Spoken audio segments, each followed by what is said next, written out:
우리 하나님 말씀 로마서 2장 14절 15절 말씀 우리 다 같이 한번 읽도록 하겠습니다. 시작. 율법 없는 이방인이 본성으로 율법의 일을 행할 때에는 이 사람은 율법이 없어도 자기가 자기에게 율법이 되나니 이런 이들은 그 양심이 증거가 되어 그 생각들이 서로 혹은 고발하며 혹은 변명하며 그 마음에 새긴 율법의 행위를 나타내느니라. 아멘. 불신자들은 복음을 알지 못하죠. 불신자들은 하나님의 율법을 알지 못합니다. 알지도 못하는데 무슨 근거로 처벌을 합니까? 우리들은 죄가 뭔지 알아요. 의가 뭔지 알아요. 배워서. 아, 이건 죄구나. 이거 지으면 안 되는 건데. 해서 나중에 우리 주님께서 오셨을 때 너는 죄를 지었구나 그랬을 때 아, 그렇습니다. 저는 할 말이 없습니다. 이렇게 되는데 불신자들은 너는 죄를 지었구나. 몰랐는데요. 이렇게 말할 것 아니겠습니까? 아니, 그러면 나한테 좀 가르쳐 주시던가, 선교사를 내 옆에 붙여주시던가, 목사를 내 옆에 붙여주시던가. 태어나 보니까 무당집 아들이고, 태어나 보니까 저 무슨 아프리카의 오지 뭐 하나님의 히읗자도 모르는 우가차차 하는데 태어나서 평생을 거기 살았는데 죽고 나니까 너 율법을 몰랐구나, 의를 행하지 못했구나, 너는 지옥이다. 이렇게 하면 너무 억울하다 이거죠. 물론 딱 이 본문의 말씀 내용이 그걸 말하는 건 아닌데 하나님은 그래도 처벌하신다라는 겁니다. 왜냐하면요, 하나님이 인간에게 주신 양심이 있거든요. 그 양심을 통해서 사실 원래 인간은 하나님을 알고 또 무엇이 죄인 줄 알고 무엇이 악인 줄 아는 거예요. 그래서 우리에게는 율법이 있지만 불신자에게는 양심이 증가가 된다. 그 양심으로써 심판의 근거를 삼는다라고 하나님 말씀하십니다. 여러분, 양심이라고 하는 것은 인간에게만 있어요. 인간과 짐승에 구별되는 여러 가지의 특징이 있지만 짐승에게는 양심이 없습니다. 짐승이요, 사자가 사슴을 물어 죽이면서 미안하다. 너를 잡아먹으니 너무 미안하다. 눈물을 뚝뚝 흘리면서 그런데 내가 살아야 되니까 어쩔 수 없다 하면서 막 뜯어먹는 거 보셨습니까? 아니요. 잔인무도합니다. 오른손으로요, 그 뺨을 내리치고요, 그 날카로운 이빨로 그 목을 물어 뜯습니다. 무시무시하게 무자비하게 그렇게 해요. 양심의 가책을 전혀 느끼지 못합니다. 인간은 다르죠. 인간은 사람을 해할 때 너무 미워서 갑작스럽게 내가 주먹이 나가버리고 사람을 해버려, 뭐 우리 그런 일 잘 안 하지만 그랬을 때 양심의 찔림이 있습니다. 이거 이렇게 하면 안 되는데. 피를 막 흘리면 두렵습니다. 보통의 인간은 그렇죠. 양심에 화인 맞은 사람 말고, 그 요즘 뭐라 그러죠? 사이코패스 이런 사람들 말고, 그건 완전 정신병이죠. 그런 사람들과 일반적인 사람은요, 다른 사람을 해코지하면 양심의 찔림을 받습니다. 괴롭습니다. 이게 짐승과 인간의 구별되는 특징이죠. 그 외에도 여러 가지의 것들이 있는데 이 포스트 모더니즘 시대를 우리는 살아가고 있습니다. 그래서 우리 포스트 모더니즘 여러 번 살폈는데요. 그러니까 정론이 없다라는 거죠. 논 텍스트. 그러니까 이건 이거다라고 하면 왜 그래야 되는데? 다르게 생각할 수도 있지. 꼭 그렇게 나한테 강요하지 마. 그런 생각을 나한테 주입시키지 마. 나는 내가 생각하는 대로 살고 싶어. 나는 내가 원하는 대로 살고 싶어. 라고 하는 것들이 이제 시대적인 흐름으로 나타나는 이 세대가 포스트 모더니즘입니다. 그래서 사람들은 자기가 살고 싶은 대로 살길 원하죠. 자기가 믿고 싶은 걸 믿기를 원합니다. 그래서 자기가 생각하고 싶은 대로 생각하기를 원하죠. 무언가의 어떤 강요받는 삶을 원치 않습니다. 이 시대는 더욱 그렇죠. 요즘 젊은이들 다 그런 건 아니지만 생각을 바꾸는 게 쉽지 않습니다. 옛날에는 이거 원래 이렇게 하는 거야 라고 하면 그런가요? 라고 이렇게 받아들이는데 요즘 원래 이런 거야 그러면 원래가 어디 있어요? 이렇게 딱 말한다는 거죠. 포스트 모더니즘의 사회적인 모습입니다. 그래서 절대라는 말을 싫어하죠. 원래라는 말을 싫어하죠. 하나님을 말하다 이 책에 보면 하나의 팀 켈러 목사님의 예시가 나옵니다. 겪었던 일, 어떤 일을 겪었냐면 자기는 기독교 신앙을 갖고 살기가 싫다는 거죠. 왜 싫으냐 물어봤더니 성경에서는 남녀를 차별하는 것 같다. 남성을 이렇게 높이는 것 같고 여성을 이렇게 낮추는 것 같아서 나는 이렇게 차별하는 교회를 난 다니고 싶지 않다. 게다가 차별하는 성경을 내가는 그대로 믿고 싶지 않다. 사실 그거 오해거든요. 차별하는 거 아니거든요. 질서를 말하는 것인데 아무튼 나는 그래서 성경을 따르고 싶지 않다라고 말했다는 거죠. 그때 팀 켈러 목사님이 이렇게 말합니다. 잠깐만요, 자매님. 잠깐만요. 그러면 남녀를 차별하면 안 된다라고 하는 생각은 어디서 왔죠? 사람은 모두 하나님 앞에서 동등하며 공평한 입장에서 권리를 가진다라고 하는 그 생각은 어디서 온 거죠? 라고 물어봤다는 거죠. 그러니까 그 자매님이 그거 원래 그런 거 아닌가요? 당연히 원래 그런 거죠. 라고 말했다는 겁니다. 원래? 그 원래가 어디서 왔냐? 그 원래는 성경에서 왔거든요. 모든 사람은 인권을 가지고 차별받지 않을 권리를 가진다라고 하는 것은 사실 성경에서 온 개념이거든요. 여러분, 우리는요, 누구나 집단 따돌림, 그리고 차별, 아동학대, 성폭행 이런 것들은요, 해서는 안 되는 나쁜 짓이라고 생각합니다. 그죠? 학교에서 누가 왕따를 당해요. 그걸 보고 그럴 수 있지. 애들 모여 있으면 저런 일은 나타나는 거야. 네가 어리석으니까 그렇게 따돌림 당하는 거야. 이렇게 말하는 사람이 있다면 뭐라 그래야 될까요? 어리석은 사람이죠. 나쁜 사람이에요. 그렇게 말하면 안 되는. 따돌리는 게 나쁜 짓이에요. 차별하는 게 나쁜 짓이고요. 아동학대, 그 어린 힘도 없는 아이들을 어른이 마음대로 짓밟고 마음대로 폭행하는, 이것은 해서는 안 되는 그런 짓입니다. 성폭행도 마찬가지죠. 왜 사람들은 사람이 누군가에 의해서 짓밟히는 것, 힘 있는 자에게서 억압당하는 것, 이것을 참지 못할까요? 그리고 이것은 나쁜 짓이라고 생각할까요? 왜 사람은 존엄한 존재라고 당연하게 생각할까요? 그 생각의 이면에는 하나님이 주신 질서가 있는 거예요. 하나님이 주신 법이 있는 거예요. 자, 여러분, 많은 사람들이 하나님을 인정하지 않습니다. 하나님의 존재 자체를 받아들이지도 않아요. 이 세상이 존재하는 이유도 앞에서 우리 살펴봤던 것처럼 진화의 과정으로서 이 세상과 이 질서가 존재하는 거다라고 사람들은 자연스럽게 생각합니다. 그죠? 불신자들 말입니다. 그런데 강한 자가 약한 자를 지배하는 것은요, 자연의 섭리예요. 자연의 방식입니다. 자연의 법칙입니다. 아까 얘기했던 것처럼 사자가 힘없는 사슴을 잡아먹는 것, 잔인하게 찢어 죽여서 먹는 것, 이것은요 자연의 법칙입니다. 모든 동물들은 약육강식의 논리로 서로가 서로를 지배하고 필요에 따라서 죽이기도 하죠. 여러분, 침팬지와 같은 영장류는요, 자신의 DNA를 좀 더 많은 곳에 퍼뜨리기 위해서, 진화론적인 관점에서 봤을 때는 그럼 DNA를 퍼뜨리기 위해서 이 수컷이요, 이 암컷을요 겁탈합니다. 한 수컷이 여러 명의 암컷들을 겁탈한다고요. 자연스러운 모습이라고 할 수는 있겠죠. 짐승이니까, 사람이 아니니까, 짐승이니까. 그렇다면 그 진화론자들의 주장대로 한다면 인간도 자연의 일부죠. 인간도 여러 동물 중에, 짐승 중에 하나일 뿐입니다. 단 조금 더 진화되어진, 좀 더 발전되어진 짐승일 뿐이죠. 그렇다면 인간이 좀 더 진화된 동물의 일부라면 인간은 왜 이런 짐승과 같은 짓을 하면 안 되는 것입니까? 뭐가 차이죠? 다 무생물에서 시작해서 조금씩 진화되었다가 나는 운이 좋아서 좀 더 진화됐을 뿐인데 얘들은 해도 되고 우리는 왜 하면 안 됩니까? 그 근거가 뭐죠? 그 이유가 뭐죠? 사실 진화론은 이 부분에 대해서 설명할 수 없다라는 것입니다. 자연주의자들은 이 부분에 대해서 설명할 수 없는 거예요. 인간이란, 제가 어제도 다큐멘터리를 하나 봤습니다. 이걸 준비하기 위해서. 제가 요즘 공부를 많이 해요. 다큐멘터리 책을 보려니까 이거 시간도 부족하니까 운전할 때 이런 다큐멘터리 틀어놓고 봅니다. 과학자가 이렇게 말해요. 인간은 어떤 존재인가? 인간은 사실 작은 원소들의 결합일 뿐이다 하는 거죠. 그러니까 진행하는 사람한테 이렇게 말합니다. 선생님, 여기 돌이 보이시죠? 이 돌도 작은 원소들의 조합일 뿐입니다. 우리 인간도 사실 작은 조합들의 결합일 뿐입니다.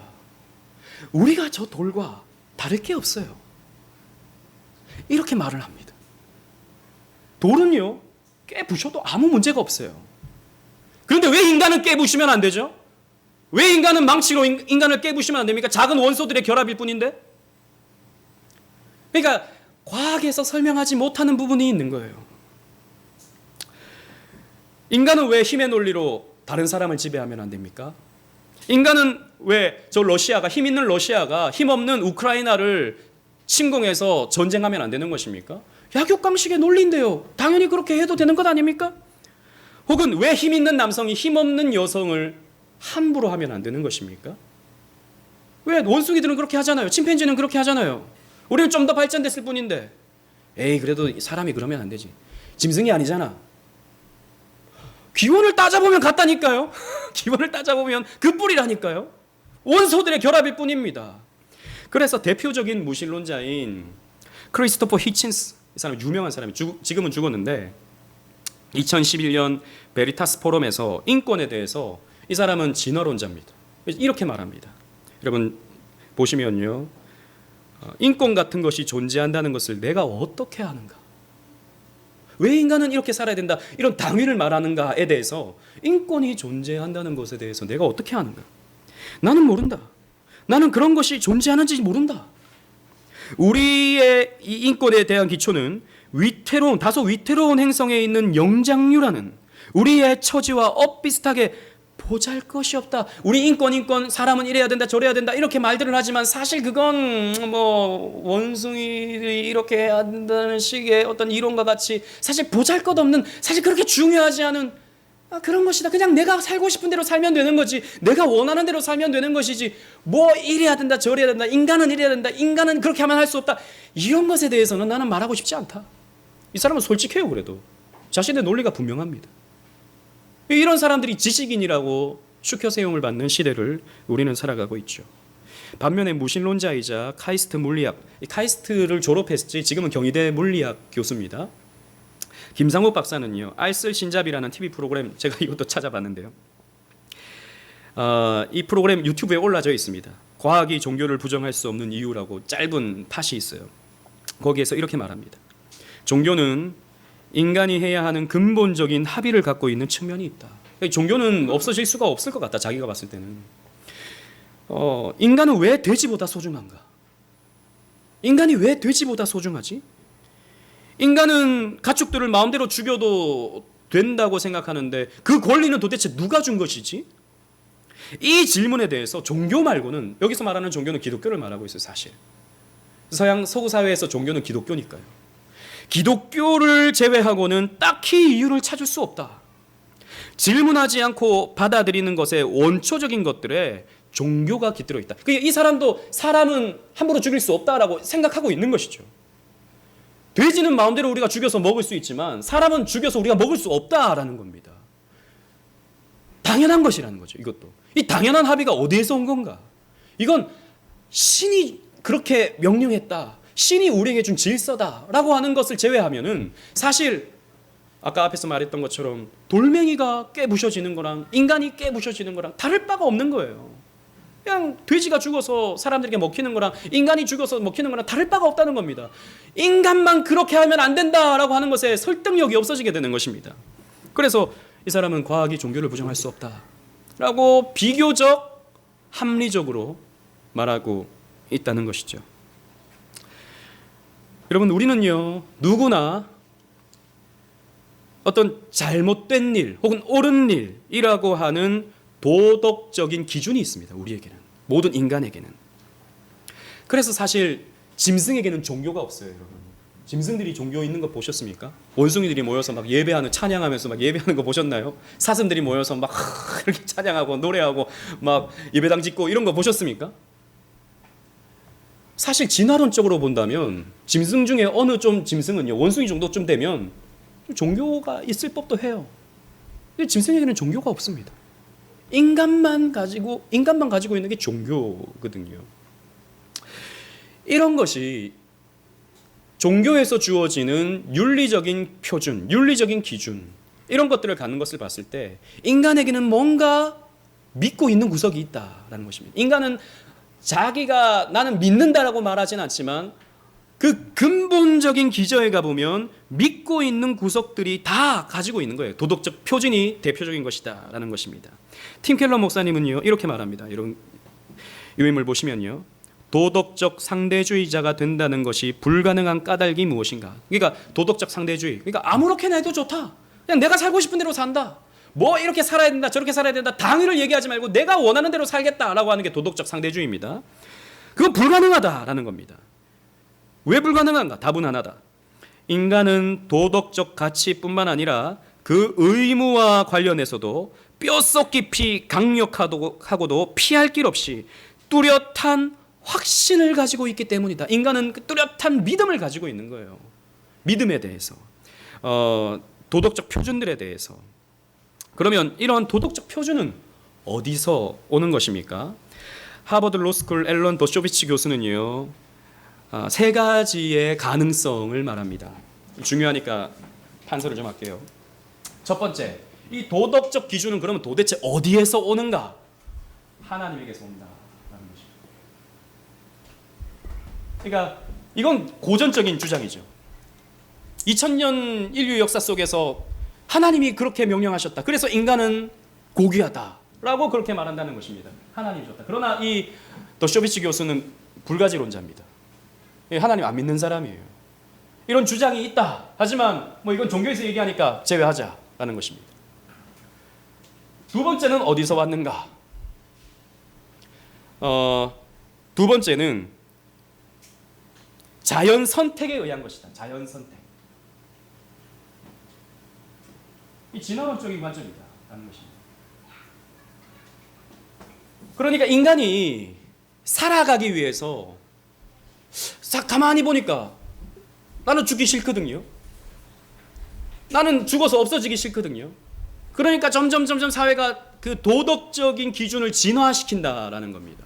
그래서 사람들이 좀 더 나은 삶을 추구하게 되면서 도덕이 발전했다라고 하는 게 자연 선택의 가능성입니다. 이 진화론적인 관점이죠. 그런데 여러분, 우리 앞에서 살펴본 것처럼 진화론은요, 적자 생존의 원칙을 가지고 있어요. 힘 있는 자가 힘 없는 자를 짓밟는 것으로 나타나요. 그게 언제 나타났습니까? 대표적으로 히틀러가 유대인들을 짓밟는 것으로 나타나죠. 그리고 전쟁에서 힘 있는 정복한 나라가 피정복된 나라를 짓밟는 모습으로 나타나죠. 그러니까 이런 자연 선택으로는 설명할 수 없는 그런 도덕적 타락상이 발전되는 사회 속에서도 나타나더라라는 것입니다. 그래서 이것도 설명되기가 어려워요. 세 번째는 뭐냐? 사회적 합의 때문이다.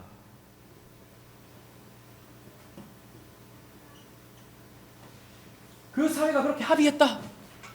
우리 이 사회를 좀 더 발전시키기 위해서 사람 죽이지 말자, 도둑질하지 말자, 간음하지 말자 라고 하는 사회적 합의를 했다라고 하는 가능성이 있습니다.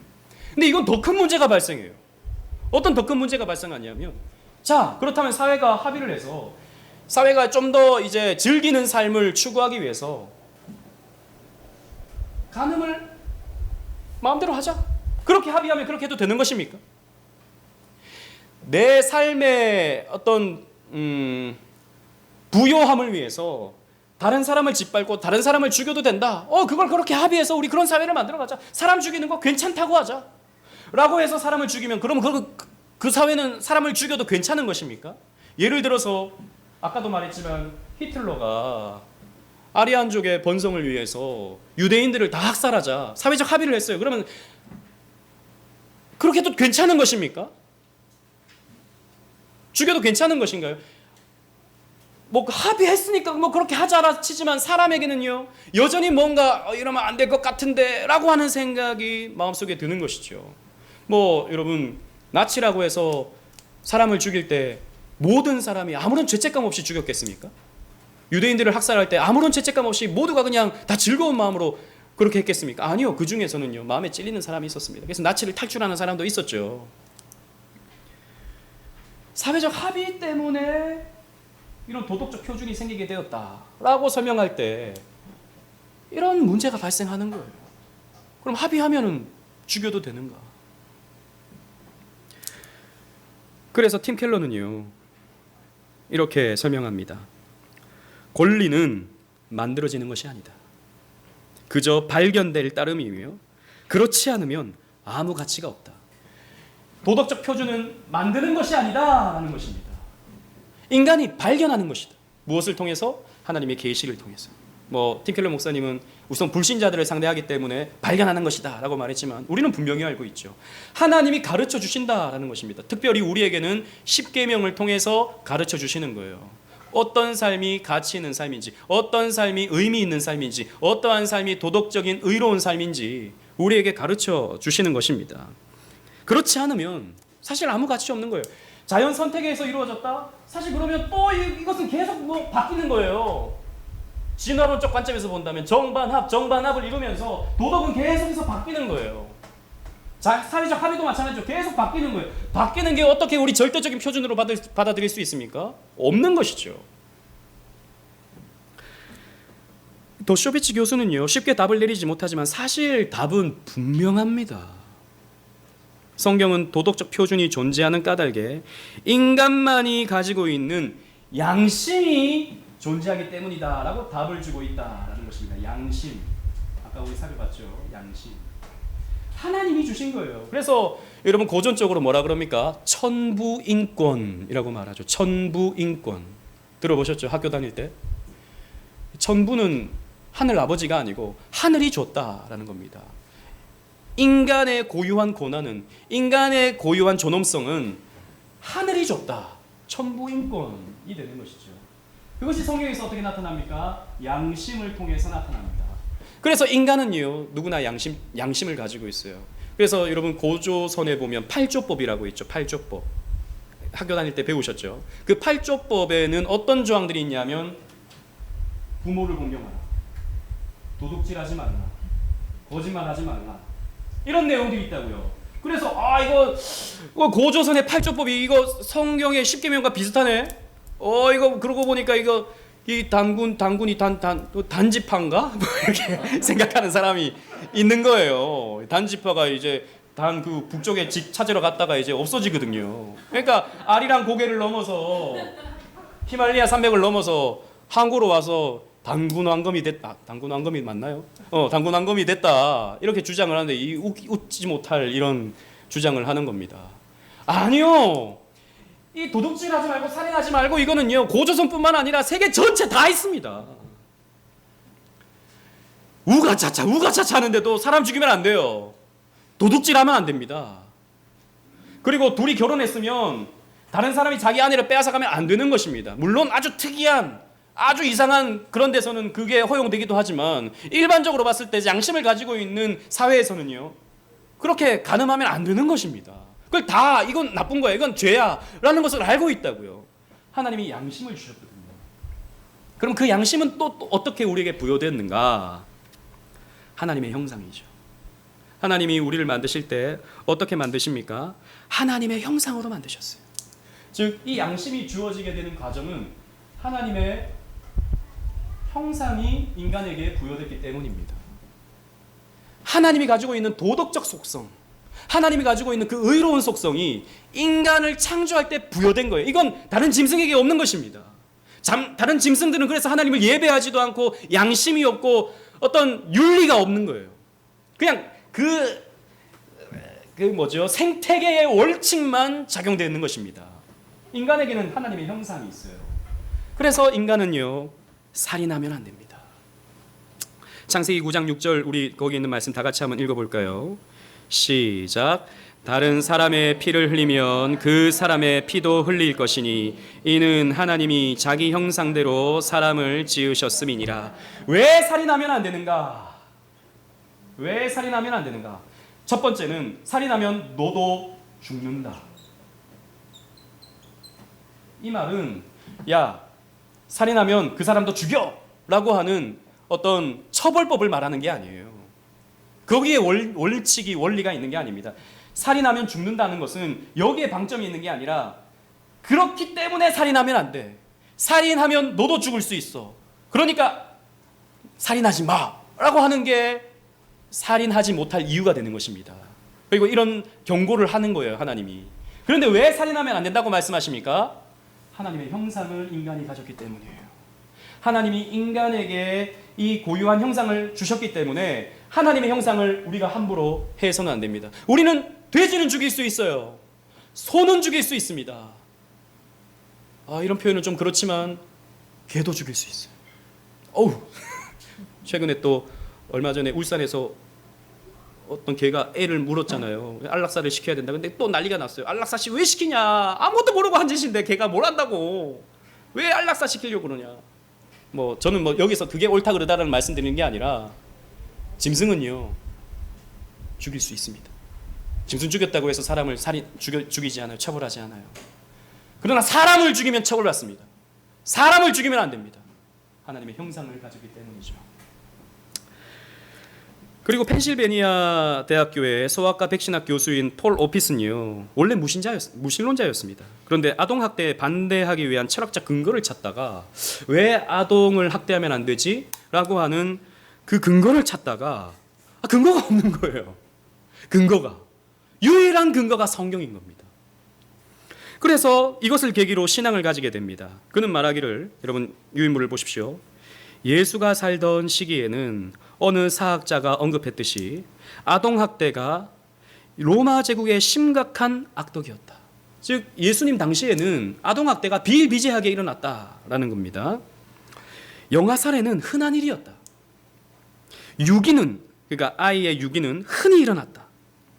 히포크라테스는 예수보다 400년 전쯤에 살았는데 의사들이 어느 정도로 환자들과 윤리적으로 소통해야 되는지에 대해서는 종종 썼다. 환자의 인권에 대해서. 그러나 히포크라테스는 아이들을 한 번도 언급하지 않았다. 인간의 생명을 귀하게 여겨야 된다라고 주장하는 히포크라테스도 아이들의 생명에 대해서는 전혀 언급한 적이 없다라는 겁니다. 아이들은 그때 당시에는 재산이었으며 노예와 다를 바가 없었기 때문이다.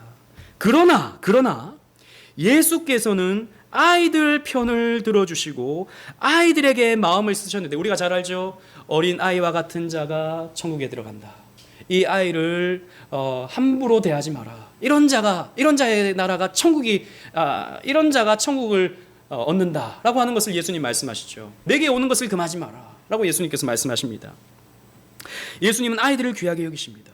그리고 성경에 보면 뱃속에 있는 태아 때부터 하나님이 지으셨고 하나님과 교제하는 인격체로서 표현하고 있죠. 예수님은 이렇게 아이들에게 마음을 쓰셨는데 그때 그분 주위의 사람들은 보통 그렇게 하지 않았다. 다 뱃속에 있는 태아는 생명이 아니라고 생각했어요. 대부분. 어린 아이는 마음대로 어떻게 해도 상관없는 것이라고 사람들이 생각했습니다.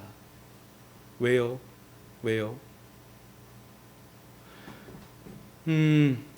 약하기 때문에. 약한 자는 좀 어떻게 함부로 해도 괜찮다라고 생각을 했기 때문입니다. 그러나 성경을 보니까 약한 자를 이렇게 하면 안 돼요.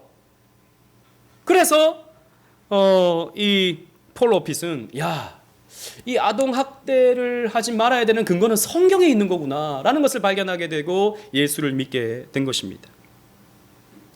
예일대 법학 교수 아돌레프는 이렇게 말합니다. 하나님이 존재하든 존재하지 않든 그분이 나서지 않는다면 아무도 그 자리를 대신할 수 없다. 이 윤리적인 표준, 윤리적인 기준, 그리고 인권의 어떤 기반, 이런 것에 대해서 하나님이 나서지 않는다면 그 어떤 것도 그 권한, 그 근거를 댈 수 없다라는 것입니다.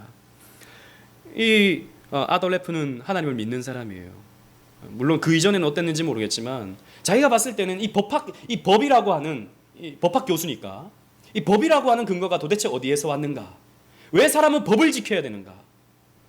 진화론적인 근거를 살펴본다면 절대적인 것이 아니거든요. 그런데 왜 인간은 이런 윤리적인 표준을 갖는가? 하나님이 나서지 않으면 그 어떤 것도 근거가 될 수 없다라고 이 사람은 이해했기 때문입니다. 그 밖에 다른 행동을 비도덕적으로 판단할 길도 없다. 너 이거 잘못됐어. 왜? 왜 잘못된 거야? 사회마다 다르고 시대마다 다른 건데 왜 이게 잘못됐다고 함부로 말하세요? 앞으로 나중에 이것이 의로워질 것이라고 어떻게 우리가 단정 지을 수 있습니까? 라고 이렇게 묻는다면 우리는 대답할 게 없다는 것입니다. 근데 하나님이 그렇게 말씀하셨어 라고 하면 그 하나님은 영원하신 하나님이세요. 절대하신 하나님이세요. 그렇기 때문에 우리는 이것은 도덕적이다, 이것은 비도덕적이다라고 말할 수 있다라는 것입니다. 그게 없다면 사람들은 그냥 나는 이게 좋아, 나는 이렇게 살고 싶어 라고 하는 게 그냥 자연스럽다라는 것입니다. 그런데 그렇게 될 경우에 스스로의 주관적이고 독단적인 도덕 감정을 법제할 권리가 누구에게 있다고 말할 수 있겠는가? 따라서 레프는 하나님을 빼놓고는 인권이라고 하는 토대를 설명할 길이 없다라고 말하고 있습니다. 자, 정리하겠습니다. 모든 사람이 가져야 할 윤리적인 표준이 있다고 여기는 것은 사실 절대 계명을 주신 하나님을 인정하고 받아들이는 꼴입니다. 제가 처음에 말했던 것처럼 왜 차별합니까? 남녀를 왜 차별합니까? 그러면 안 되잖아요. 왜 교회는 남녀를 차별합니까? 그러면 안 되잖아요. 라고 말하는데 그 남녀를 차별하면 안 된다라고 하는 사실 성경의 기준을 이 여인은 당연시하면서 받아들이고 있는 거예요. 그러면서 나는 기독교를 싫다, 나는 기독교를 믿지 않는다라고 말하고 있다는 것입니다. 하나님을 스스로 인정하면서 하나님의 살아계심을 알고 있으면서 입술로는 부정하는 거예요. 마음으로는 저항하는 것입니다. 왜요? 하나님을 마음에 두기 싫어하니까. 타락한 본성이 그런 것입니다. 하나님을 마음에 두기 싫어하는 거예요. 그러니까 어떤 핑계를 대서라도 자기는 안 믿겠다, 자기는 예배 안 하겠다라는 것입니다. 따라서 팀 켈러 목사님은요 이렇게 말합니다. 신이 존재하는 것처럼 살면서도 이 모든 선물을 준 존재를 의식하지 않는 것은 정직하지 못한 것이다. 그래서 나는 하나님 그런 거 안 믿어요. 21세기 과학 문명 시대에 무슨 하나님을 믿습니까? 라고 말하면서 하나님이 주신 계명들은 믿고 있는 거예요. 이건 절대한 거야 라고 믿고 있는 겁니다. 그렇게 세상은 어리석습니다. 그렇게 세상은 구멍이 많아요. 그런데 그 사람들은 우리가 구멍이 많다고 생각하고 있는 것이죠. 그래서 이런 세상의 공격으로부터 우리는 바르게 디펜스하는, 변증하는 저와 여러분들이 되셨으면 좋겠습니다. 자, 우리